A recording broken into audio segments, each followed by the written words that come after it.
Votre équipe a tenu son rang face aux Seychelles, une victoire sans appel, 4-0. Est-ce que vous êtes satisfait du résultat ou de la performance de votre équipe? Bonjour, oui, je suis satisfait du résultat. Le résultat, c'était primordial pour nous de gagner aux Seychelles. Maintenant, la prestation, nous sommes un peu, on va pas dire, on n'est pas déçus, on est dubitatif. Parce que ce n'est pas forcément l'adversaire qui pourrait nous mettre en difficulté, ce genre de match. Nous redoutions l'inconnu. L'inconnu, c'était ce terrain synthétique. L'inconnu, c'était ne pas voir certains de nos joueurs dans une première journée d'éliminatoire. L'inconnu, c'était nous retrouver là-bas, après ce long voyage, regrouper les joueurs. Voilà. Nous avons certains inconnus, mais nous avons très vite levé les doutes avec ce but qui est arrivé très tôt, à la 3e minute. Donc on a dû se rassurer, et puis nous sommes passés quand même en mode gestion. On a dû demander aux garçons d'accélérer de temps à autre. Ouais. Mais bon, c'était une victoire importante qui nous maintenait sous pression. Enfin, le dernier arrivé dans votre regroupement, Pierre-Emerick Aubameyang, c'est une ligne d'attaque qui va être déterminante face à la Côte d'Ivoire. Est-ce que vous avez l'impression que tous les attaquants sont au même niveau? Écoutez, vous n'aurez jamais une équipe de football où tout le monde a le même niveau. Les niveaux sont toujours disparates. Nous sommes contents d'avoir enfin tout le groupe au complet.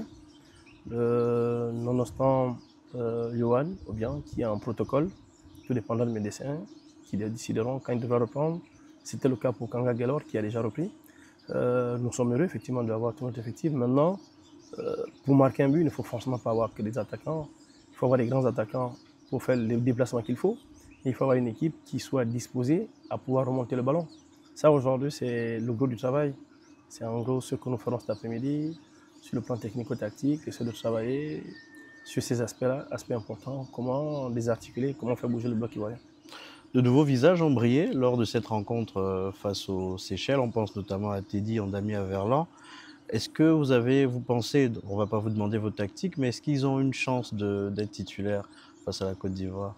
Écoutez, tous ceux qui sont au sein de la tanière ont une chance de pouvoir jouer. À la fin de la journée, nous n'avons la possibilité d'inscrire 23 sur la feuille de match. Maintenant, tout dépend de quoi? Du match précédent, les Seychelles, c'est qu'ils ont produit, de la récupération, de la fraîcheur, de ceux qui sont en train de faire maintenant, avant le match de la Côte d'Ivoire. Mais ces garçons, on connaît leur qualité, on sait ce qu'ils font dans leur club. On a vu lors du stage de juin ce qu'ils peuvent apporter à ce groupe. Maintenant, à eux de continuer sur cette lancée, de continuer à être performants, être attentifs et s'améliorer le jour après jour. Le 9 septembre prochain, c'est mardi, le Gabon va livrer une bataille contre les éléphants de la Côte d'Ivoire. Est-ce que vous pensez que l'avantage de recevoir la Côte d'Ivoire sera décisif? Non, je ne pense pas que les théorèmes des stades en Afrique soient encore un avantage effectif. Je pense plutôt que le Gabon a sa chance, parce que le Gabon a son effectif au complet. Le Gabon a une soif de Coupe du Monde.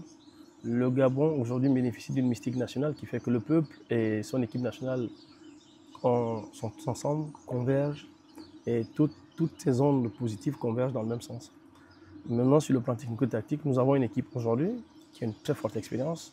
Nous avons des joueurs sur le plan intrinsèque qui sont qualitatifs, qui sont conscients aussi que c'est quand même la première fois que nous sommes aussi proches de nous qualifier pour une Coupe du Monde, et que certains ne sont pas du vitam aeternam, donc ils devraient pouvoir la faire, et c'est l'opportunité maintenant.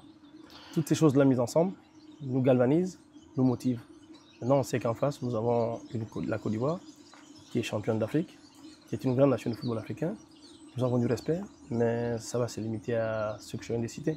Je pense que l'équipe qui aura le plus envie gagnera, et nous sommes dans cette situation actuellement. Le résultat et la production globale de la Côte d'Ivoire contre le Burundi ne sont-ils pas de nature à vous donner quelques arguments pour pas facilement aborder cette rencontre, mais pour vous dire qu'il y a matière à les battre? Non, je ne pense pas que je m'arrêterai au résultat de la Côte d'Ivoire, parce que nous nous sommes dit au mois de juin 2024 qu'il fallait qu'on fasse une série de 7 matchs. Et si nous gagnons nos 7 matchs, nous sommes qualifiés pour la Coupe du Monde. Et nous sommes dans les temps de passage escomptés. Aujourd'hui, nous avons déjà gagné 4, il en reste 3. Il nous faut gagner le 9 et gagner les 2 autres derrière. Maintenant, si la Côte d'Ivoire fait un faux pas, ça sent le regard de la Côte d'Ivoire. Aujourd'hui, nous voulons compter sur nous, sur nos forces en présence, sur le soutien de notre public, jouer à la maison, c'est important, sur notre organisation. Et c'est pour ça que nous faisons une préparation minutieuse. Le soutien du public, vous vous attendez à ce que le stade soit plein le 9? Ce serait l'idéal. Nous l'avons vécu au mois de mars au Kenya. Jouer dans un stade acquis à la cause de son équipe, c'est toujours un avantage. Mais ça ne garantit pas aussi de gagner. Sinon, le Kenya aurait gagné. Mais nous savons que nous sommes sûrs de nos forces et nous voulons avoir un soutien populaire massif pour pouvoir contribuer, aider dans les moments de faiblesse, parce que ça reste un match de football. Vous avez les temps forts, les temps faibles, vous avez le momentum. Et souvent dans ce momentum, si vous avez l'appui du public, les choses peuvent se passer. Vous réalisez depuis le début de cette campagne éliminatoire un quasi sans faute, 6 victoires, 1 défaite, 16 buts marqués, 6 buts encaissés. Vous avez l'impression que c'est parce que le groupe est plus abordable ou bien vous avez l'impression que votre équipe s'est mieux préparée pour cette phase éliminatoire? Écoutez, je pense qu'on ne se limiterait pas aux impressions. Moi, je vais être factuel. Cette équipe nationale, quand nous l'avons reprise, que nous avons élaboré ce projet avec le président de la Fédération Gabon de football, notre rêve était de partir en Coupe du Monde. Et peu de personnes croyaient. Et n'y croient toujours pas. Donc on s'est dit on devrait prendre les matchs les uns après les autres. Nous avons commencé avec l'éliminatoire Coupe du Monde. Ensuite, il y a eu la CAN. Et là, nous revenons à la Coupe du Monde. Et nous avons avec nous un groupe qui est mature. Le groupe est mature. Il fallait rajouter des joueurs qualitatifs, des jeunes qui eux aussi avaient soif d'apprendre, soif de progresser et soif d'intégrer cette équipe nationale. Donc toutes ces choses mises en place vous donnent aujourd'hui un peu le cocktail qu'on a. Les résultats qui sont là et puis l'état d'esprit. Donc si vous avez des joueurs qui ont les qualités, l'état d'esprit n'est pas bon, vous n'arrivez quasiment à rien. Et nous sommes dans cette situation d'un cycliste qui aujourd'hui est sur une côte, il n'a la seule option que de pédaler pour monter. S'il ne pédale pas, il tombe dans le ravin à droite ou à gauche. Comme Pogacar. Je dirais pas, je prends cette citation de Thomas Sankara. Mais cette citation nous inspire. Depuis que nous sommes arrivés là, nous avons construit chaque jour nos résultats, chaque jour notre état d'esprit. Nous avons connu des moments difficiles. Même quand ça a été difficile pendant les éliminatoires de la CAN, on ne s'est jamais désolidarisé. On a continué à avancer ensemble avec ce staff technique. Il y a beaucoup de personnes, des personnes de qualité, où chacun sait ce qu'il a à faire.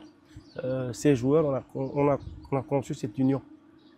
Et ensemble, elle devra pouvoir nous amener en Coupe du Monde. Le 9, c'est le 9. C'est le slogan qu'on entend depuis plusieurs jours maintenant.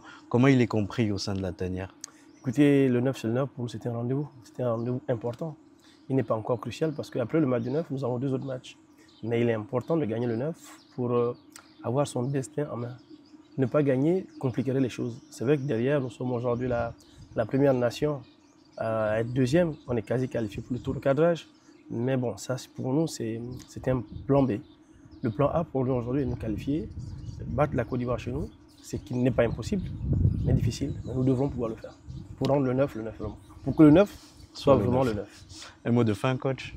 Écoutez, le mot de fin ici, c'est dire merci à ce public sportif, merci au peuple, merci à nos autorités qui font tout, qui ne ménagent pas les efforts pour nous permettre d'être dans les conditions les meilleures.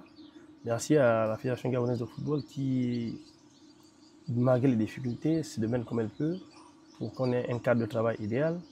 Merci à ces populations, chaque fois qu'on passe, qui nous apportent un peu de réconfort, parce que ce n'est pas souvent facile. Même quand nous allons gagner aux Seychelles, il y a des compatriotes qui trouvent que c'est rien. Quand vous regardez à côté, le Ghana n'a pas pu battre le Tchad. Donc il n'y a pas de petites équipes en Afrique. Il faut par contre que les Gabonais se solidarisent à cette équipe nationale, parce que cette mystique nationale qui nous porte vient des prières de chacun, vient des zones positives de chacun. Et nous avons besoin de tout le monde pour construire ce Gabon qui va finalement vers son histoire. Bonne chance pour mardi. Merci à vous. Merci, coach. Vite les déranger, à on n'est plus, on revient pour manger. Non, ne te trompe pas.